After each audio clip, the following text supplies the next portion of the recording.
This week, a story emerged from Israel that under normal circumstances would have dominated headlines for months. But it broke during Hanukkah, amid the aftermath of a massacre. As the Jewish world reeled from yet another brutal attack, this time at a public Hanukkah celebration in Australia, where 15 Jews were murdered, including a child and a Holocaust survivor, another story quietly unfolded in Jerusalem that you may not even have noticed. Israel's Supreme Court ruled that the government cannot remove its attorney general, at least in the way that it's been trying to do it. And this leaves an unelected official in power despite open and ongoing conflict with the government that she serves.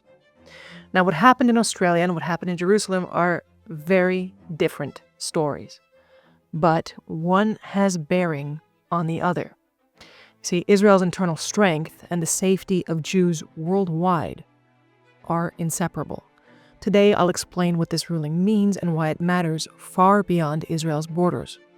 I'm Elana Maisel-Diamant, Executive Director of the Israel Law and Liberty Forum, and this is Basic Law. Now, most of today's show is about the Jewish world beyond Israel, in the wake of the terror attack that has shaken so many to the core. But we have to begin and end in Jerusalem. Israel's Supreme Court ruled this week that the government's months-long attempt to dismiss its attorney general suffered from procedural defects and must therefore be struck down. Now, the result is that Israel's attorney general, the most powerful unelected official in the entire Western democratic world, remains in office, exercising vast control over policy despite deep political differences and even open enmity between her and the government that she's meant to serve. So we're going to return to why that matters. But first, we have to confront the moment in which this ruling arrives. Because we entered Hanukkah, a festival of light, restored sovereignty, and Jewish self-determination under a pall of grief. 15 people murdered at Bondi Beach, with many more injured. They were Jews from every walk of life, gathered to celebrate a holiday of Jewish pride, and that is why they were targeted. Now, the response was immediate in the world press. Bret Stephens wrote that this is what globalizing the Intifada looks like. Danielle Pletka exposed years of Australian governmental complacency. Peter Curdy in the Wall Street Journal outlined concrete steps that Australia must finally take to confront this danger. Abe Greenwald at Commentary wrote about rage, resolve, and defiant Jewish identity. David Suissa made an uncomfortable point that the same Western countries that have so reviled Israel in its conduct of a defensive war should learn that it is not an outlier, but a model for confronting the same radical forces threatening Jewish communities and Western order alike. And lastly, in this literary tour, Liel Leibovitz at Tablet reminded us that Jews have risen again and again from history's dustbin, while those who came for us did not endure. Yes, those who came for us have been left behind, sliding toward or already enshrouded in historical irrelevance. But here we are, they're coming for us again. At Bondi Beach on Hanukkah, in Manchester on Yom Kippur, with a flamethrower in Colorado, outside synagogues across the United States, and of course on October 7th, 2023, in Israel's Gaza envelope, but those are only the most visible horrors. Across the West, Jewish communities are relearning how quickly the ground can give away beneath them. Now, resilience matters, and that's what a lot of people have been talking about, but it is an after strategy. What concerns me most is the response to contain dangers that have now broken violently into the open. Let's stare at reality. In the UK, nearly 4,300 antisemitic incidents were recorded in 2023, almost 3 times the year before. And in 2024, the numbers remained extraordinarily high. In Germany, antisemitic crimes doubled between 2022 and 2023, and rose again substantially in 24. In France, 2024 marked the highest level of violent attacks in over a decade. And in the United States, FBI stats show that Jews were the victims of 69% of hate crimes based on religion in 2024. That's incredibly impressive given that they are about 2.4% of the entire U.S. population. And of course, Bondi Beach follows more than a year of escalating attacks in Australia, synagogue arson, violent rampages, and mass demonstrations openly calling to globalize the Intifada and for death to the IDF. So this is not episodic, it's persistent, it's global, and it is the context in which Israel's internal stability and its responsibility to Jews worldwide must now be considered. Hanukkah is one of the most familiar holidays on the Jewish calendar. It, of course, overlaps more or less with Christmas, with light and celebration across the West.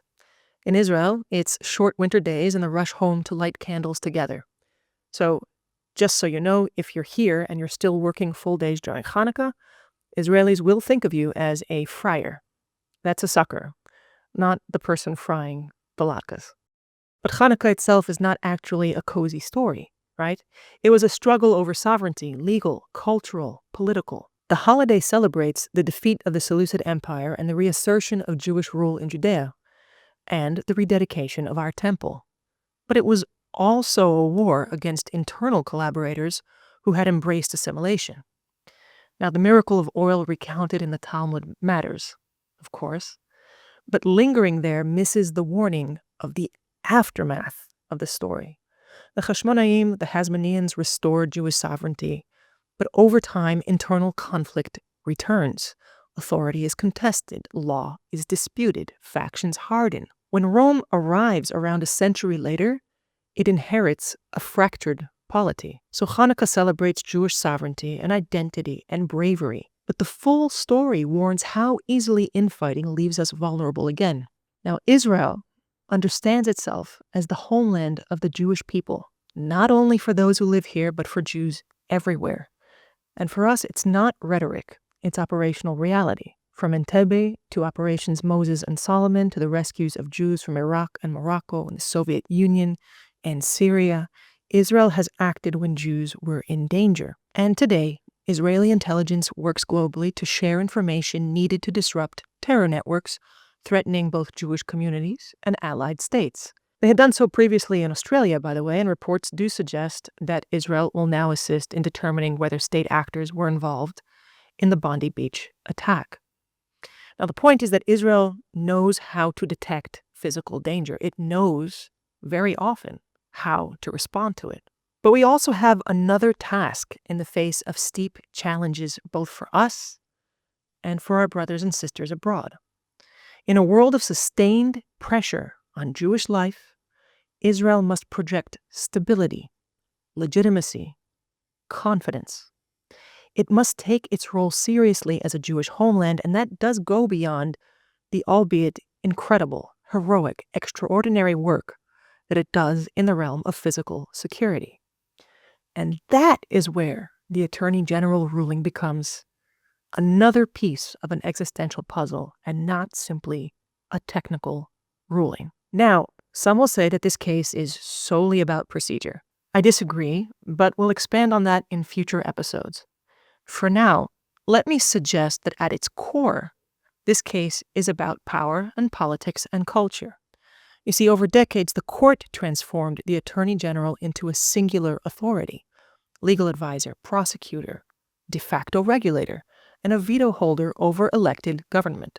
This is an official who can block executive action, hobble legislation, decide whether the government's position may even be argued in court, and prosecute the very officials that she advises. Now, the government has tried for nearly a year to remove her, and it failed again this week. There are legal arguments to be made on all sides, and we're going to address them in a future episode. But on Hanukkah and after Bondi Beach, I will say this: democracy cannot function indefinitely this way. Right now, the government cannot fully govern. The Attorney General cannot be removed, again, at least for now, and more power clashes and instability lie ahead. But Israel is not just another democracy. Of the people, by the people, for the people means something different when you're the only Jewish state. We owe it to ourselves and to Jews everywhere to make Israel strong, stable, and flourishing. It should be a home that's freely chosen and not only a refuge of last resort. What is needed now is political responsibility, partnership, and leadership in the Knesset. The Knesset must act together to tackle the issue of the Attorney General and other hard questions. Now, one serious proposal on this issue, once supported across the left and the right, may be to split the Attorney General's office, separating advisory and prosecutorial functions and leaving the institution less powerful than it is today, without its internal and inherent conflict of interest. But that's not the only solution, nor is it the only issue. The thing is that agreement would reflect the kind of compromise required across this and other key questions. And the Knesset is where disagreement is meant to be refined through debate and negotiation and accountability, and occasionally self-restraint by either side. Restoring partnership there is essential not only for Israel's stability, but ultimately for Jewish security worldwide. Okay, so let's wrap things up with Hanukkah. Hanukkah obviously gives us metaphors of flame to interpret reality, and so many have already been applied to the story of Bondi Beach. There's light, of course, the light of solidarity and moral clarity being shown by so many in the wake of this tragedy, brightly burning civilizational beacons pitted against the forces of darkest evil. And there's fire, symbolizing defiance and self-defense, and the pursuit of those who would harm Jews and of those who enable them. But here's another one for us here in Israel. A match ignites because when it's struck, the friction generates heat, and the heat propels a chemical reaction producing fire. So friction itself is not the danger. It's necessary. And Israeli democracy is full of it, just like any other democracy is and should be. Within certain parameters, we all have different needs, different worldviews, different ideals, and friction is therefore not only necessary but healthy if it gives rise to something good. The question is whether it produces enduring, warming light, or if the fire grows uncontrollably, consuming institutions and trust. And that's a cost we can't afford. Now, I want to be clear, the show is not a call for Jews to abandon the West or a rejection of the Western civilization, which itself integrates wisdom and morality derived from the Jewish tradition. As an American, I am personally profoundly grateful for the United States, for its liberties and its people, its opportunities, the appreciation of enterprise and achievement, the instillment of a unique kind of generosity and tolerance, and so much more. But we have to approach this moment seriously. Jews are in danger, and that demands all kinds of responses. Jews and their allies everywhere have to fight like their lives depend on it, because they do. And like the West depends on it, which it does. But here in Israel, our added responsibility is to ensure that our state is as much a home as it is a land. It's time for us to get our house in order. As we mourn the losses at Bondi Beach, let us also rejoice and take courage from the victory that Hanukkah represents and learn the lessons of the day after. In that spirit, I wish you all a Hanukkah Sameach, a happy Hanukkah.